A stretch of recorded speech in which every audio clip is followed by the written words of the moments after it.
चलिए प्रश्न दिखाई दे रहा है उसमें। Yes sir. अब देखिए इसमें महाद्वीप के विस्थापन क्या है। तो सबसे पहले सिद्धांत किसने प्रस्तुत किया था? वेगनर ने। वेगनर ने ये पाया कि जो भी वर्तमान में जो महाद्वीप दिखाई दे रहे हैं ये प्राचीन काल में ऐसे नहीं थे। प्राचीन काल में ऐसे नहीं थे। सभी महाद्वीप एक ही में क्या थे? सटे हुए थे, जिसका नाम क्या था? पैंजिया महाद्वीप। और पैंजिया के चारों तरफ पैंथलासा महासागर था।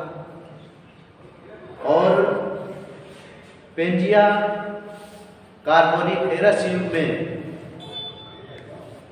धीरे धीरे टूटना प्रारंभ हुआ। धीरे धीरे टूटना प्रारंभ हुआ और कार्बोनिफेरस युग से ट्रियासिक युग तक उसका क्या हुआ? विभाजन हुआ, जिसमें अंगारा लैंड और गोंडवाना लैंड दो भागों में क्या हो गया? विभाजित हो गया। और उस पैंजिया महाद्वीप पर एक तेतीस सागर भी क्या होता था? प्रवाहित होता था।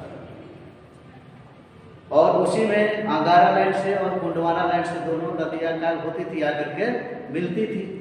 तो इसको हम लोग चित्र के माध्यम से थोड़ा सा देख लेंगे।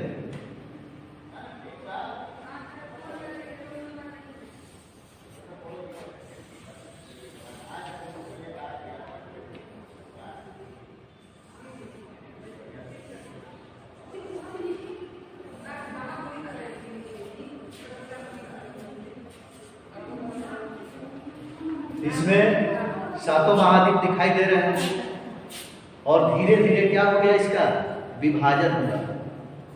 सबसे पहले बात ये आई कि आखिर ये वेगनर महोदय जो थे एक जलवायु शास्त्री थे।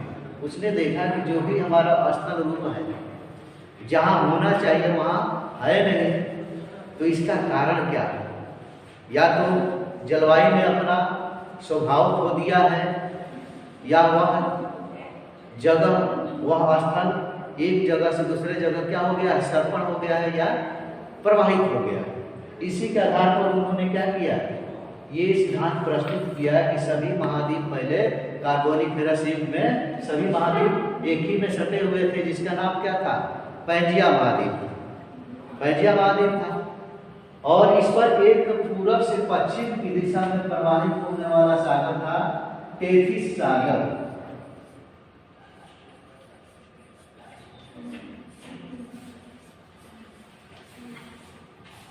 ये पूरा क्या था? पैंजिया था। और ये जो पूरब से पश्चिम दिशा में पैंजिया के ऊपर एक महासागर जो प्रवाहित होता था उसका नाम था टेथिस सागर।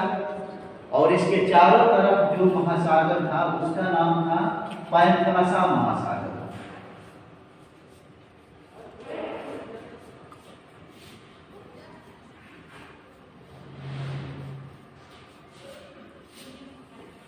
ठीक है ना?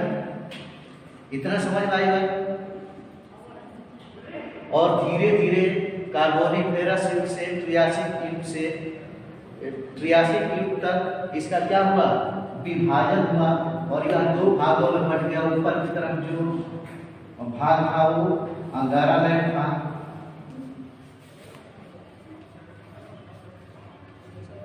और जो दक्षिण की तरफ जो भाग था वह गोंडवाना लैंड।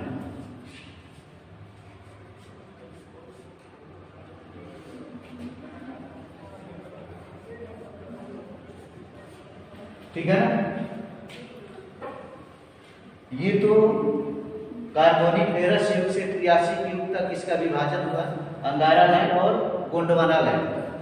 पुनः जुरासिक काल में गोंडवाना लैंड का क्या होता है? विभाजन हो जाता है। गोंडवाना लैंड का विभाजन होता है तो उसमें दक्षिणी अमेरिका महाद्वीप का, इसके बाद ऑस्ट्रेलिया महाद्वीप का, दक्षिणी प्रायद्वीपीय पठारी भाग का विभाजन होता है। और उसी समय अंगारा लैंड का भी विभाजन होता है, जिसमें उत्तरी अमेरिका, यूरोप, एशिया आदि महाद्वीपों का क्या हुआ? निर्माण। समझ में आई बात? और इसी के आधार पर ये बताए वेगनर महोदय ने ये कहे कि इसका साक्ष्य अगर देखा जाए तो ये अमेरिका के पूर्वी भाग का तटीय भाग और यूरोप के पश्चिमी समुद्र तटीय भाग दोनों के स्थल संरचना में क्या होती है? समरूपता मिलती है। और वहाँ की मिट्टी की बनावट या मिट्टी की संरचना भी अगर दोनों को आपस में मिलाया जाए तो समान रूप से क्या हो जाती है? मिल जाती है। आप लोग यदि विश्व का नक्शा देखें उसमें तो यूरोप का पश्चिमी भाग और उत्तरी अमेरिका का पूर्वी भाग को आपस में सटा दिया जाए तो वह एकदम बिल्कुल फिट बैठ जाएगा। ठीक है ना? और इसी तरह यदि देखा जाए गोंडवाना लैंड के क्षेत्रों को तो दक्षिणी अमेरिका महाद्वीप और अफ्रीका महाद्वीप को दोनों को आपस में सटा दिया जाए तो सट जाएगा, जिससे ये साबित होता है जैसे दक्षिणी अमेरिका महाद्वीप का ब्राजील का भाग और अफ्रीका महाद्वीप का गिनी तट की खाड़ी को आपस में अगर ये मिला दिया जाए तो क्या हो जाएगा? बिल्कुल ठीक बैठ जाएगा। जैसे हम एक छोटा सा चित्र बना लेते हैं, इसको मिटा देते हैं।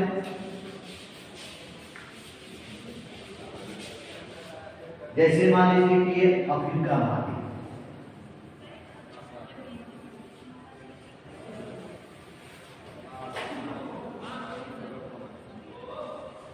अफ्रीका महाद्वीप और ये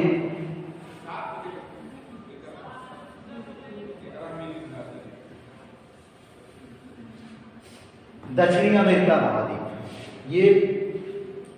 ये क्या है? ये ब्राजील का उभार है। ठीक है ना? ये ब्राजील का उभार है और ये गिनी तट है। अफ्रीका का ये गिनी तट है। इसको अगर यहाँ फिट किया जाए तो ये एकदम बिल्कुल आसानी से क्या हो जाएंगे? फिट हो जाएंगे।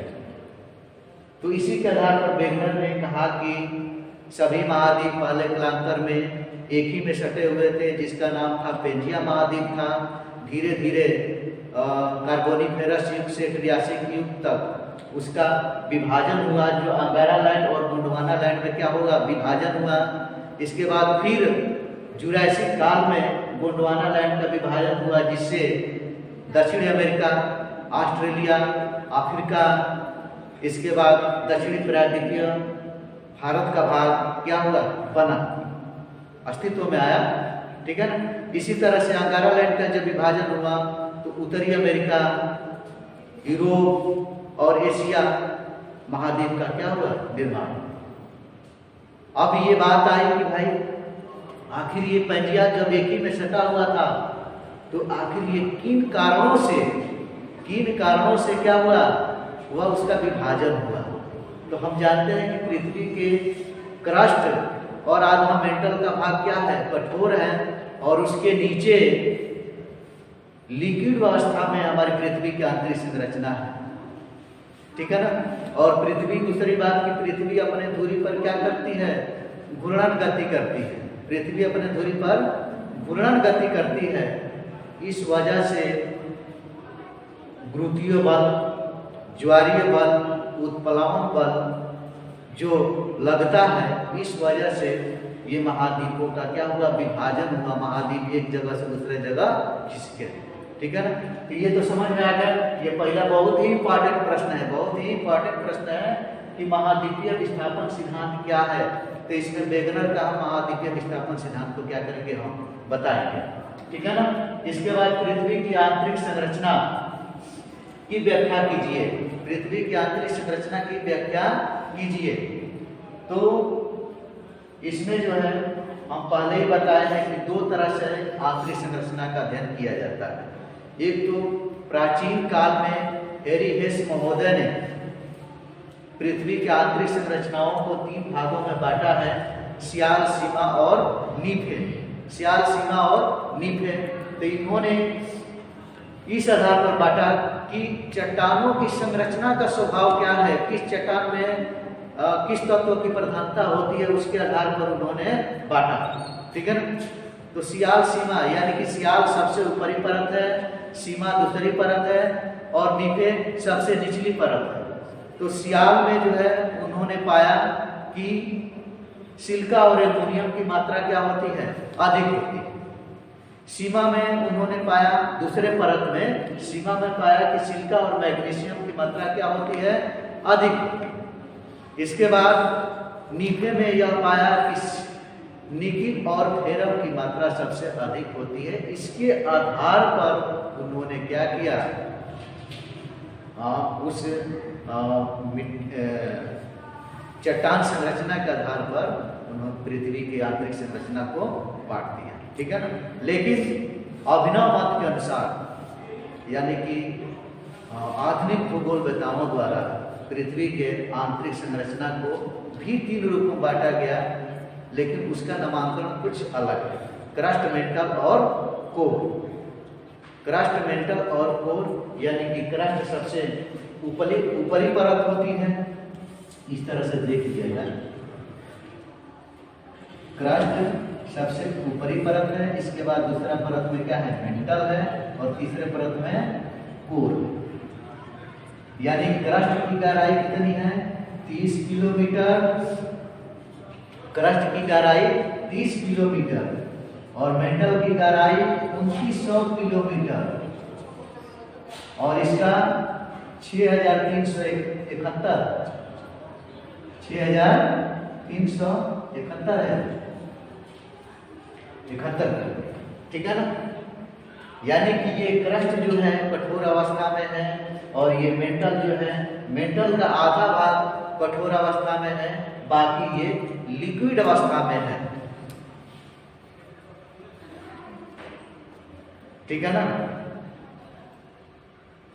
अब इसके बाद जो है ये महाद्वीपीय विस्थापन सिद्धांत ये भी बता दिया, पृथ्वी की आंतरिक संरचना ये भी बता दिया।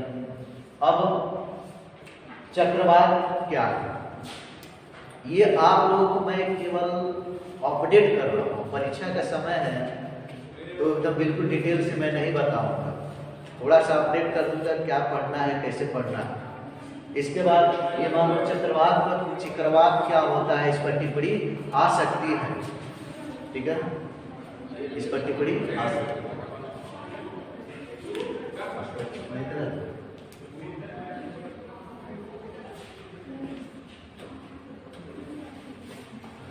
चक्रवात क्या होता है, यानी कि मैंने बताया था कि चक्रवात निम्न वायुदाब का केंद्र होता है, निम्न वायुदाब का केंद्र होता है, जिसके केंद्र में हवाएं क्या होती है, वायुदाब, हवाओं का वायुदाब कम होता है और बाहर की तरफ हवाओं का वायुदाब क्या होता है, अधिक होता है, जिससे हवाएं बाहर से अंदर की तरफ चलती है और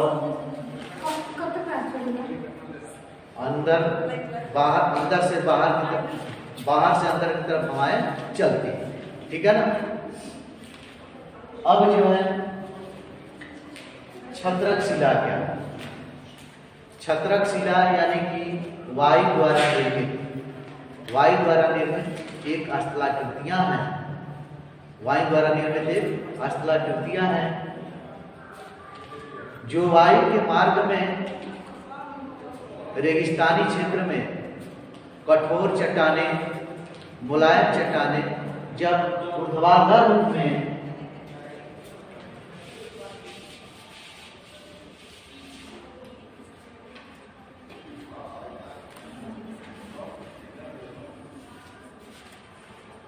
रूप में खड़ी मिलती है, तो मान लीजिए कि यहाँ कठोर चट्टानें हैं, तो ये जल्दी हवा के प्रभाव से जल्दी कटेगी नहीं, और ये मुलायम चट्टानें हैं तो ये कट जाती है, तो इसकी आकृति एक छतरी के समान क्या हो जाती है, बन जाती है, जिसको हम क्या कहते हैं, छत्रक शिला कहते हैं।